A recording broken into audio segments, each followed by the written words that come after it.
नमस्कार प्रिय भक्तों, अनंत आशीर्वाद में आपका स्वागत है। सबसे पहले आप सभी का दिल से धन्यवाद। आप सबके प्यार और सहयोग से आज हमारे छोटे से YouTube परिवार के 1000 सब्सक्राइबर पूरे हुए हैं। आप सबसे अनुरोध है कि आप सब अपना प्यार इसी तरह बनाए रखें। अनंत आशीर्वाद को अपने परिवार और दोस्तों में ज़्यादा से ज़्यादा शेयर करें, सब्सक्राइब करें और अपना प्यार कमेंट बॉक्स में भर दें। दोस्तों, आज हम माता पार्वती के अवतरण के विषय में जानेंगे। जैसे कि यह सब जानते हैं कि माता पार्वती शिव शंकर महादेव की अर्धांगिनी है तथा गणेश, कार्तिकेय और अशोक सुंदरी की माता तथा जगत माता है। माता पार्वती पर्वतराज हिमालय के घर उनकी पुत्री बनकर जन्मी थी। जब देवी सती ने देह त्यागते समय भगवान विष्णु से वर मांगा कि वो जन्म जन्म के लिए भगवान शिव के चरणों में जुड़ी रहें, इसी कारण उनका जन्म हिमाचल में पार्वती के रूप में हुआ। पर्वतों के स्वामी यानी पर्वतराज हिमालय की पत्नी मैना की कोख से माता पार्वती ने जन्म लिया, इसलिए उनका नाम पार्वती रखा गया। पार्वती उमा या गौरी मातृत्व, शक्ति, प्रेम, सौंदर्य, सद्भाव, विवाह, संतान की देवी। देवी पार्वती कई अन्य नामों से जानी जाती हैं। वह सर्वोच्च हिंदू देवी परमेश्वरी आदि पराशक्ति की साकार रूप है और शाक्त संप्रदाय या हिंदू धर्म में एक उच्च कोटि या प्रमुख देवी है और उनके कई गुण, रूप और पहलू हैं। उनके प्रत्येक पहलुओं को एक अलग नाम के साथ व्यक्त किया जाता है, जिससे उनके भारत की क्षेत्रीय हिंदू कहानियों में 10,000 से अधिक नाम मिलते हैं। लक्ष्मी और सरस्वती के साथ वह हिंदू देवी देवताओं की त्रिमूर्ति का निर्माण करती हैं। माता पार्वती हिंदू भगवान शिव की पत्नी है।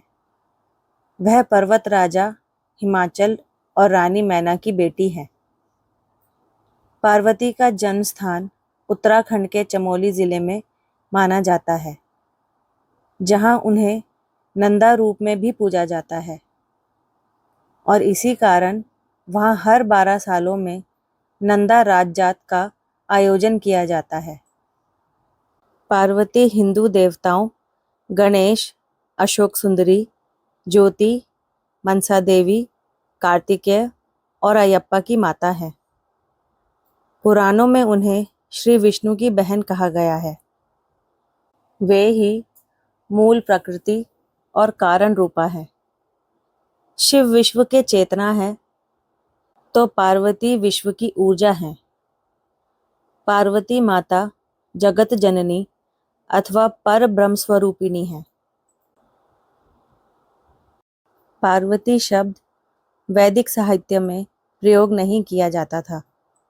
इसके बजाय अंबिका, रुद्राणी का प्रयोग किया गया है।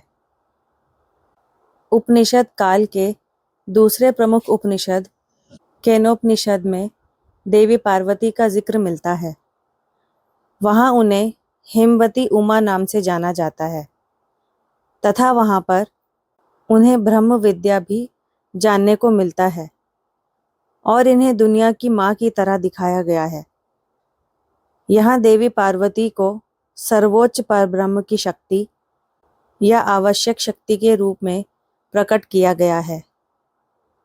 उनकी प्राथमिक भूमिका एक मध्यस्थ से रूप में है, जो अग्नि, वायु और वरुण को ब्रह्म ज्ञान देती है, जो राक्षसों के एक समूह की हालिया हार के बारे में घमंड कर रहे थे।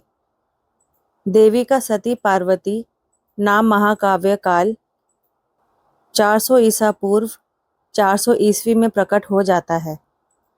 जहाँ वह शिव की पत्नी है, वे वर का सुझाव है कि जैसे शिव विभिन्न वैदिक देवताओं के रुद्र और अग्नि का संयोजन है, वैसे ही पुराण पाठ में पार्वती रुद्र की पत्नियों की एक संयोजन है। दूसरे शब्दों में पार्वती की प्रतीकात्मकता और विशेषताएं समय के साथ उमा, हेमावती, अंबिका, गौरी को एक पहलू में और अधिक क्रूर, विनाशकारी काली, नीरती के रूप में विकसित हुई। देवी पार्वती को आमतौर पर निष्पक्ष, सुंदर और परोपकारी के रूप में दर्शाया जाता है। वह आमतौर पर एक लाल साड़ी पहनती हैं और क्रोध अवस्था में काली के रूप में जानी जाती हैं। जब शिव के साथ चित्रित किया जाता है तो वह आमतौर पर दो भुजाओं के साथ दिखती हैं, लेकिन जब वह अकेली हो तो उसे 4 हाथों में चित्रित किया जाता है।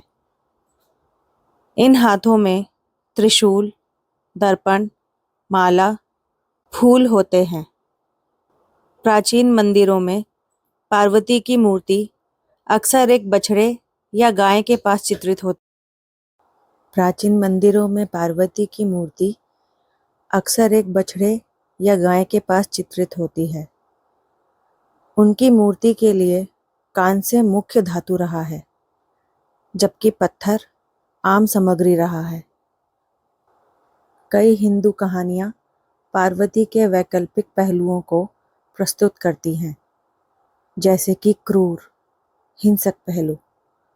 उनका रूप एक क्रोधित, रक्त प्यासे, उलझे हुए बालों वाली देवी, खुले मुंह वाली और एक टेढ़ी जीभ के साथ किया गया है। इस देवी की पहचान आमतौर पर भयानक महाकाली के रूप में की जाती है। लिंग पुराण के अनुसार पार्वती ने शिव के अनुरोध पर एक असुर दारुक को नष्ट करने के लिए अपने नेत्र से काली को प्रकट किया। दानव को नष्ट करने के बाद भी काली के प्रकोप को नियंत्रित नहीं किया जा सका। काली के क्रोध को कम करने के लिए शिव उनके पैरों के नीचे जाकर लेट गए। जब काली का पैर शिव के छाती पर पड़ा तो काली की जीभ आश्चर्य से बाहर आ गई और काली शांत हो गई। स्कंद पुराण में पार्वती एक योद्धा देवी का रूप धारण करती हैं और दुर्ग नामक एक राक्षस को हरा देती हैं, जो भैंस का रूप धारण करता है। इस पहलू में उन्हें दुर्गा के नाम से जाना जाता है। देवी भागवत पुराण के अनुसार पार्वती अन्य सभी देवियों की वंशावली है। इन्हें कई रूपों और नामों के साथ पूजा जाता है। देवी पार्वती का रूप या अवतार उनके भाव पर निर्भर करता है। उदाहरण के लिए दुर्गा पार्वती का एक भयानक रूप है और कुछ ग्रंथों में लिखा गया है कि पार्वती ने राक्षस दुर्गमासुर का वध किया था और इसी कारण वे दुर्गा के नाम से प्रसिद्ध हुई। नवदुर्गा नामक 9 रूपों में दुर्गा की पूजा की जाती है। 9 पहलुओं में से प्रत्येक में पार्वती के जीवन के एक बिंदु को दर्शाया गया है। वह दुर्गा के रूप में भी राक्षस महिषासुर, शुंभ और निशुंभ के वध के लिए भी पूजी जाती है। वह बंगाली राज्यों में अष्टभुजा दुर्गा और तेलुगु राज्यों में कनक दुर्गा के नाम से पूजी जाती हैं। महाकाली पार्वती का सबसे क्रूर रूप है। यह समय और परिवर्तन की देवी के रूप में साहस और अंतिम सांसारिक प्रलय का प्रतिनिधित्व करती है। काली 10 महाविद्याओं में से एक देवी है जो नवदुर्गा की तरह है, जो पार्वती की अवतार है। काली को दक्षिण में भद्रकाली और उत्तर में दक्षिणा काली के रूप में पूजा जाता है। पूरे भारत में उन्हें महाकाली के रूप में पूजा जाता है। वह त्रिदेवियों में से एक देवी है और एक त्रिदेवी का स्रोत भी है। वह परब्रह्म की पूर्ण शक्ति है, क्योंकि वह सभी प्राण ऊर्जाओं की माता है। वह आदि शक्ति का सक्रिय रूप है। वह तामस गुण का प्रतिनिधित्व करती हैं और वह तीनों गुणों से परे है। महाकाली शून्य अंधकार का भौतिक रूप है जिसमें ब्रह्मांड मौजूद है और अंत में महाकाली सब कुछ अपने भीतर घोल लेती है। वह त्रिशक्ति की क्रिया शक्ति है और अन्य शक्ति का स्रोत है। वह कुंडलिनी शक्ति है जो हर मौजूदा जीवन रूप के मूल में गहराई से समाया रहता है। भगवान शंकर ने पार्वती के अपने प्रति अनुराग की परीक्षा लेने के लिए सप्त ऋषियों को पार्वती के पास भेजा। उन्होंने पार्वती के पास जाकर उसे यह समझाने के अनेक प्रयत्न किए कि शिव औघड़, अमंगल वेशधारी और जटाधारी हैं। वे तुम्हारे लिए उपयुक्त वर नहीं हैं। उनके साथ विवाह करके तुम्हें सुख की प्राप्ति नहीं होगी। तुम उनका ध्यान छोड़ दो। किंतु पार्वती अपने विचारों में दृढ़ रही। उनकी दृढ़ता को देखकर सप्त ऋषि अत्यंत प्रसन्न हुए और उन्हें सफल मनोरथ होने का आशीर्वाद देकर शिवजी के पास वापस आ गए।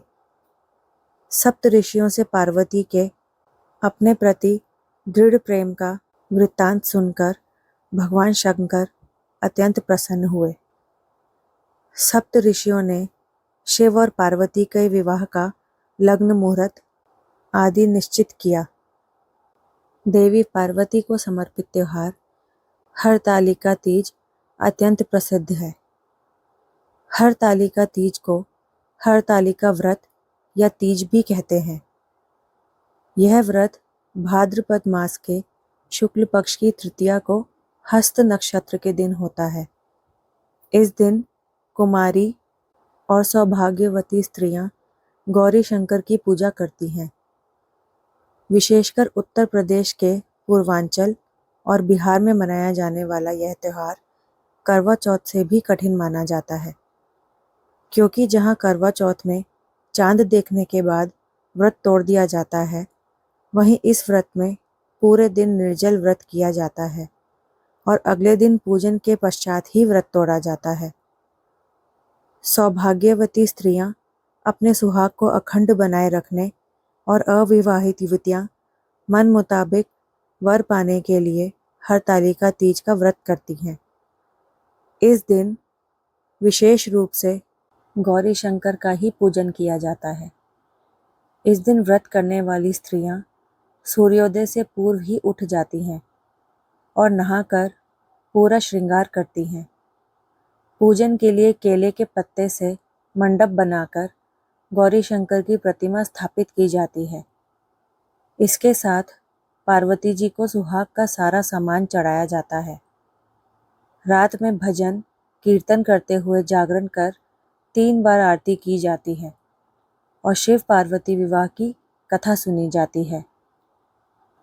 नवरात्रि भी माता पार्वती को समर्पित त्योहारों में से एक है। पार्वती की श्रद्धा में एक और लोकप्रिय त्योहार नवरात्रि है, जिसमें 9 दिनों तक उनकी सभी रूपों की पूजा की जाती है। पूर्वी भारत में विशेष रूप से बंगाल, उड़ीसा, झारखंड और असम के साथ साथ भारत के कई अन्य हिस्सों जैसे कि गुजरात में उनके 9 रूप यानी शैलपुत्री, ब्रह्मचारिणी, चंद्रघंटा, कुष्मांडा, स्कंद माता, कात्यायनी, कालरात्रि, महागौरी, सिद्धिदात्री की पूजा की जाती है। ऐसे और भी कई स्थानीय त्योहार माता पार्वती को समर्पित हैं। पार्वती, जिन्हें उमा और गौरी के नाम से भी जाना जाता है, शक्ति, ऊर्जा, पोषण, सद्भाव, प्रेम, सौंदर्य, भक्ति और मातृत्व की हिंदू देवी हैं। देवी पार्वती कई अन्य नामों से जानी जाती है। वह सर्वोच्च हिंदू देवी परमेश्वरी आदि पराशक्ति की साकार रूप है और शाक्त संप्रदाय या हिंदू धर्म में एक उच्च कोटि या प्रमुख देवी है और उनके कई गुण, रूप और पहलू हैं। पार्वती एक दयालु देवी है। हिमालय नामक पर्वत की बेटी के रूप में जन्मी, कठोर तपस्या से गुजरने के बाद ही उन्होंने शिव के स्नेह को जीता। पार्वती शक्ति का अवतार है। शैव धर्म में वह शिव की पुनरुत्पादक ऊर्जा और शक्ति है, और वह एक बंधन का कारण है जो सभी प्राणियों को जोड़ता है और उनकी आध्यात्मिक रिहाई का साधन है। वह काम रूपा और कामेश्वरी के रूप में भी जानी जाती हैं। हिंदू मंदिरों में मंदिर उनके और शिव को समर्पित हैं। उन्हें प्रतीकात्मक रूप से अर्घा के रूप में दर्शाया गया है। वह प्राचीन भारतीय साहित्य में बड़े पैमाने पर पाई जाती हैं और उनकी मूर्तियाँ और प्रतिमाएं पूरे दक्षिण एशिया और दक्षिण पूर्व एशिया में हिंदू मंदिरों में मौजूद हैं। माता पार्वती के जन्म के पूर्व उनका जन्म माता सती के रूप में हुआ था, जिसके विषय में हम अगली वीडियो में जानेंगे, तथा किस प्रकार भगवान शिव से उनका विवाह संपन्न हुआ, यह भी हम उसी में जानेंगे। प्रिय दोस्तों, यदि आपको यह वीडियो पसंद आई हो तो वीडियो को लाइक करें, चैनल को सब्सक्राइब करें तथा बेल आइकन को अवश्य ही सिलेक्ट कर लें ताकि आने वाली वीडियोस की नोटिफिकेशन आपको मिल जाए। माता पार्वती अपना अनंत आशीर्वाद आप पर सदा बनाए रखें। धन्यवाद। जय माता दी।